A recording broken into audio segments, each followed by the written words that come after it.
자, 오늘 뉴욕 증시가 기술주 중심으로 폭락을 했었죠. 나스닥이 3.5%까지 빠지는 모습을 보여줬고, 애플을 비롯해서 엔비디아, 테슬라까지 줄줄로 3%에서 5%까지, 거기다 AMD는 마이너스 7%까지 빠지는 모습을 보여줬습니다.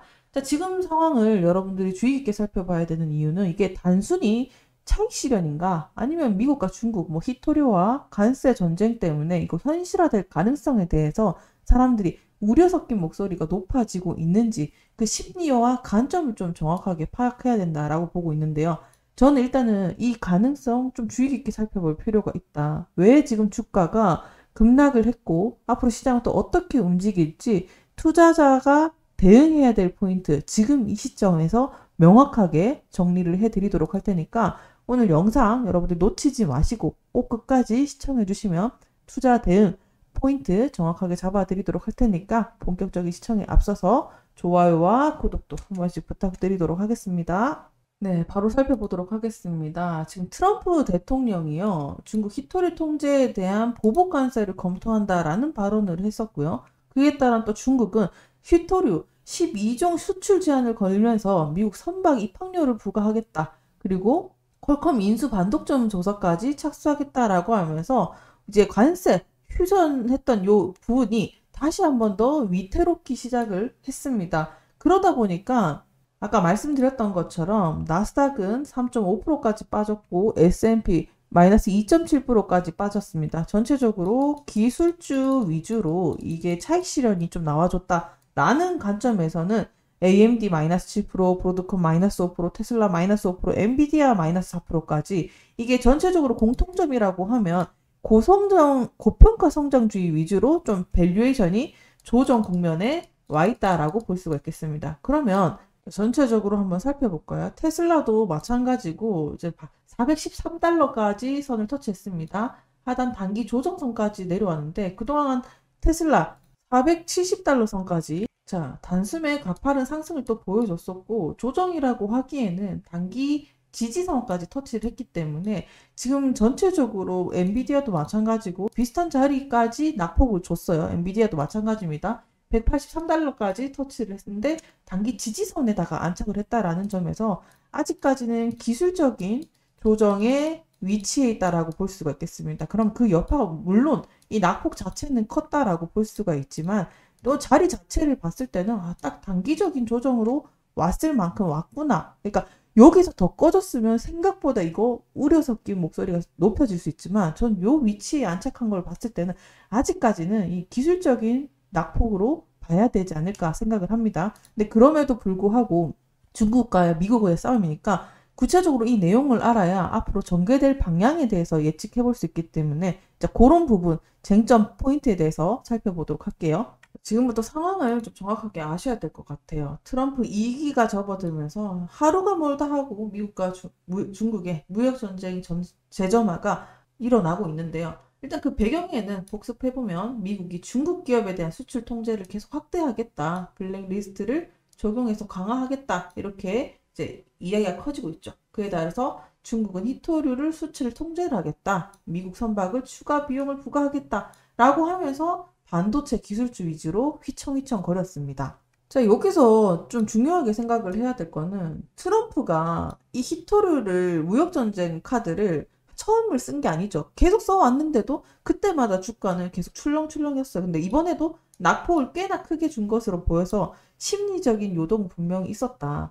그러면 왜 이런가? 트럼프가 일단은 정치적 카드로 이거를 계속 써왔었습니다. 중국 때리기 카드를 히토류로 계속 써오기도 했었고 단순히 관세가 아니라 여기 내포된 거는 공급망 재평이라든지 반도체, 히토류, 그리고 AI, 반도체 산업을 흔들기 위해 가지고 이거를 빌드업을 하고 있는 것 같아요. 그래서 전체적으로 2018년과 2019년의 상황이 조금 달라진 거는 이게 시장이 좀 커져서 기술 패권 전쟁의 전면전의 일환으로 볼 수 있다. 그러면 이게 얼마나 위협적이고 현실 가능성이 있는가를 조금 따져보는 게 중요한데요. 저는 거기까지는 치닫지 않을 것이다 라고 봅니다. 물론 이 쟁점 포인트가 너무나 강력한 것들로 관세냐 히토류냐 맞붙고 있지만 저는 그런 부분에 있어서는 아직까지는 좀 위협적인 신호는 아니다라고 보고 싶은데 왜 그러냐? 아까도 말씀드렸지만 나스닥이 마이너스 3.5% 빠졌습니다. 그리고 S&P는 뭐라고 했죠? 마이너스 2.7% 빠졌다라고 했죠. 자, 그러면 여기서 공통점을 찾아내는 게 중요한데 기술주 중심으로 빠졌고 이 시장은 뭐다?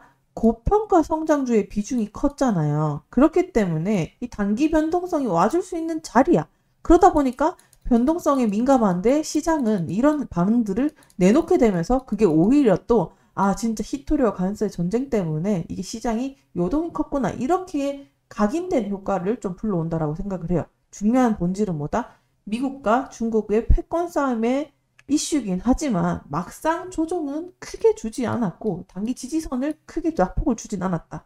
전체적으로 워낙 많이 올랐기 때문에 대형주나 산업주가 혼합되면서 기술주에 대한 요동으로 왔다라는 걸 봤을 때는 단기 조정일 수 있을 가능성이 좀 높다. 왜 그러냐면 뭐 AMD나 브로드컴, 뭐 테슬라, 엔비디아 얘네들은 뭐예요? 다 고밸류 반도체죠. AI 자동차 칩 위주로 히토류 관세 이슈에 직격 맞은 게 AMD였고요.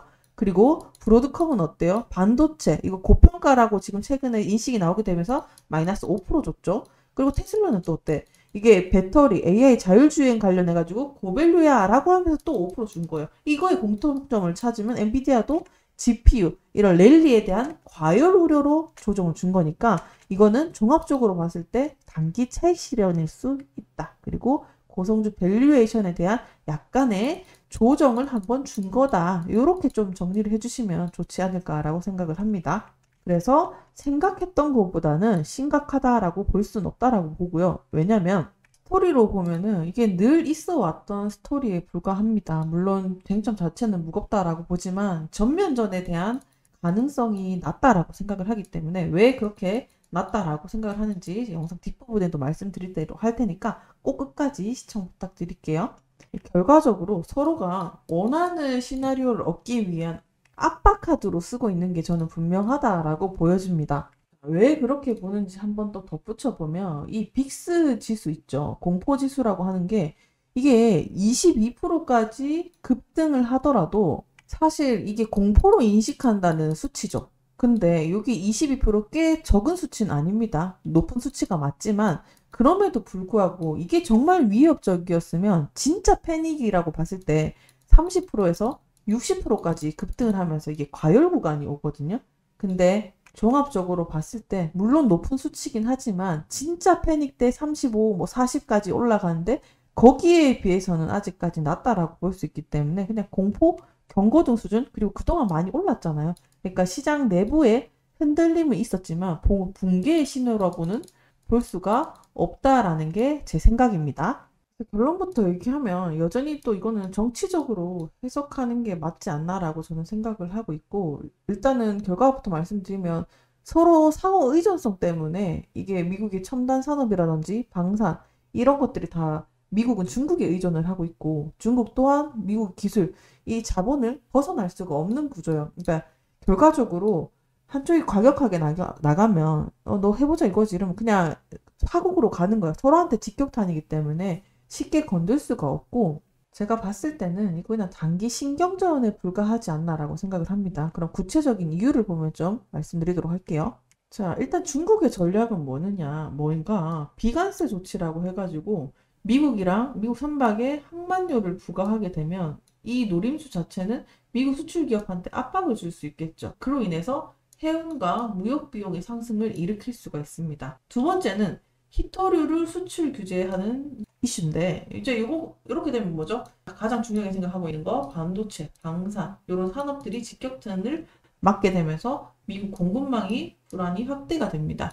자, 세 번째는 농산물인데요. 미국산 대두가 수입 축소가 된다. 이렇게 됐을 때는 트럼프의 지지층을 겨냥하게 됩니다. 이건 또 정치적 압박 카드로 쓸 수 있게 되는 건데 거기에 따라서 미국도 가만히 있지 않겠다. 너희가 그렇게 하면 우리도 이렇게 대응하겠어 라고 나오는 게 미국 국방부에서 핵심 광물 비축 프로젝트를 대응하겠다. 그리고 상무부에서도 장비업체를 이거 재검토하겠다. 중국계 손 볼 거다. 이런 말들이 나오고 있는 거예요. 전체적인 시나리오는 이렇고 저는 이렇게 생각을 하거든요. 일단 트럼프의 정치적인 목적, 이 동기들을 저는 좀 잘 생각해 보는 게 중요하고 만약에 진짜 최악의 상황이면 뭐 반도체, 히토류, 농산물들이 이런 결과들이 펼쳐질 수 있습니다. 근데 그 전에 우리가 좀 알아야 될 거는 트럼프는 뭐죠? 2018년에 19년 사이에 요때 관세 전쟁 경험이 있단 말이에요. 그거를 계속 살려가지고 실제 관세 실행 여부까지 계속 공작을 펼치는 겁니다. 현재는 중요한 건 뭐다? 검토 단계라는 거죠. 검토 단계는 공식 발표가 아닙니다. 그래서 한마디로 이게 말 한마디로 기술주 반도체가 흔들릴 수 있는 이 심리적인 경계감 때문에 영향을 미치고 있는데 지금은 아직까지도 검토 단계에 불과한 거지 뭔가 발표가 났다 이게 아니다라는 거죠.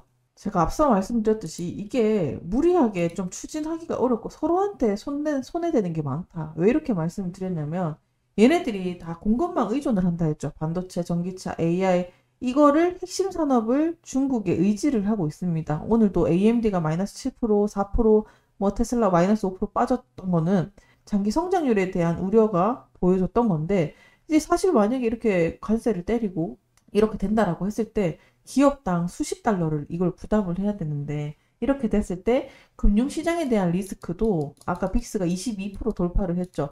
기술주 중심으로 차익 실현을 했는데 생각보다는 또 많이 나오진 않았지만 이게 약해지게 되면 시장의 공포는 더해질 수가 있습니다. 다시 말해서 이 규모를 보시게 되면은 이 강경 메시지는 정치적인 지지층 그리고 힘겨루기일 뿐이지 이거를 무리하게 했다가는 정말 리스크가 너무 크기 때문에 쉽게 손을 댈 수 없는 거라는 거죠. 너무 다 긴밀하게 엮여있게 되겠죠. 뭐 중국 입장에서도 마찬가지예요. 뭐 통제하는 히토류가 뭐 17 중에서 12종으로 제한하겠다. 뭐 일부 공급에 차질을 불러일으키겠다라고 하지만 만약에 이렇게 했을 때 중국한테는 어떤 일들이 벌어질까를 생각해 봤을 때 미국과 EU랑 갈등을 굳이 일으켰을 때 이 수출 감소와 국제적인 제재 이런 것들을 다 감당할 수 있을까? 그리고 WTO 규정 위반까지 하게 됐을 때 외교적인 압박과 법적인 압박까지 발생을 하게 됩니다. 자, 그렇게 되면 또 어떤 일들이 벌어지느냐?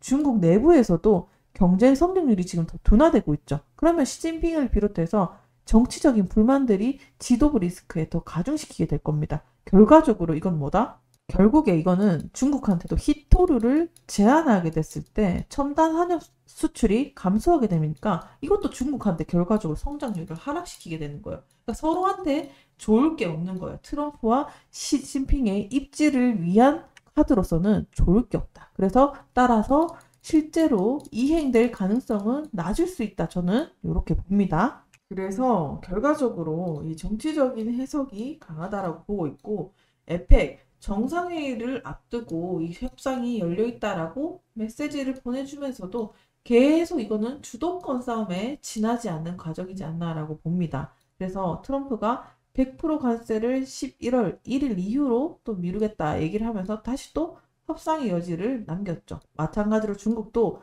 이 싸움 원치 않지만 두렵지 않다. 올 테면 와봐라 하면서 맞대응을 하고 있지만 그럼에도 불구하고 서로가 협상의 여지를 남기는 게 포인트다. 그리고 해봤자 서로 득이 될 게 없다는 싸움이 되겠습니다. 자, 결론입니다. 아직까지는 기술적인 조정에 지나지 않을 수 있다. 왜? 그동안 많이 기술주는 올라왔기 때문에 거기에 대한 조정으로 조금 보는 게 이 관점은 맞지 않나라고 보여지고요. 그런 이유는 조정을 그게 정말 우려 섞인 포인트였으면 빅스 지수도 35에서 40 정도는 와줘야지 공포로 반응할 수 있는데 이제 공포로 느낄 수 있는 22이긴 하지만 이만큼은 치닫지 않지 않았냐라고 저는 그런 관점을 유지하면서 막상 이렇게 됐을 땐 어떻게 된다? 미국과 중국이 경제적인 측면으로는 서로의 성장률을 둔화시키는 작업입니다. 왜? 기술주랑 첨단 산업이 피해를 보게 됐을 때 당연히 성장률이 둔화되고요. 중국 또한 히토류를 제한했을 때 얘도 마찬가지로 둔화가 되기 때문에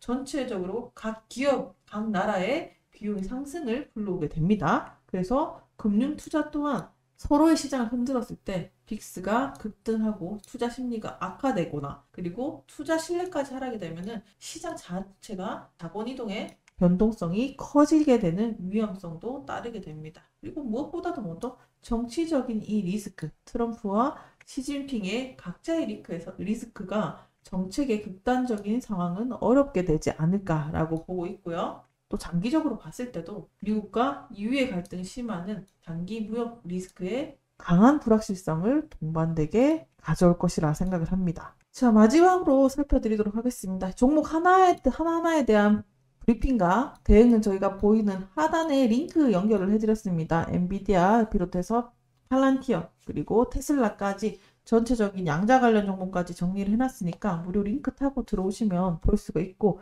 좀 하나씩 살펴보도록 할게요. 엔비디아 같은 경우는 지금 183달러 선 여기서 자 반등 기대해 볼 수 있는 자리다라고 말씀을 드렸습니다. 녹색권 박스권을 이탈을 할 때는 다시 한 번 더 주의 깊게 살펴보는 게 중요하니까 일단 180달러 선을 좀 주의 깊게 살펴보자. 자, 그러면서 이탈 금지 존까지 가이드라인을 잡아드렸고요. 여기에 지지 여부가 중요하다. 나머지 전체적으로 미국 증시가 시장이 당연히 또 위기 때문에 좋지 않다라고 인식할 수 있지만 오히려 우리의 관점은 이 시장 싸게 매수할 수 있는 기회다라고 좀 취해보는 것도 어떨까 싶은데요. 자, 그 이유들을 구체적으로 저희 텔레그램 방에 오시면 공개를 해드리도록 할 테니까 지금 전체적으로 테슬라 그리고 엔비디아 저희가 리포트 정리해서 올려드리고 있는데 오늘 영상에서 구체적으로 담지 못한 내용들은 여러분들이 텔레그램 방에 오시면 보실 수 있게 모두 무료로 공유를 해드리고 있습니다. 자세한 내용 그리고 자세한 종목은 텔레그램 방에서 안내해드리도록 할 테니까 링크 타고 들어오시면 그때 또 다시 한번 말씀드리도록 하겠습니다. 자, 오늘도 시청해주셔서 감사하고요. 저는 또 다음 시간에도 더 좋은 영상으로 찾아뵙도록 하겠습니다. 영상이 도움이 되셨다면 좋아요와 구독도 한 번씩 부탁드리도록 하겠습니다. 감사합니다.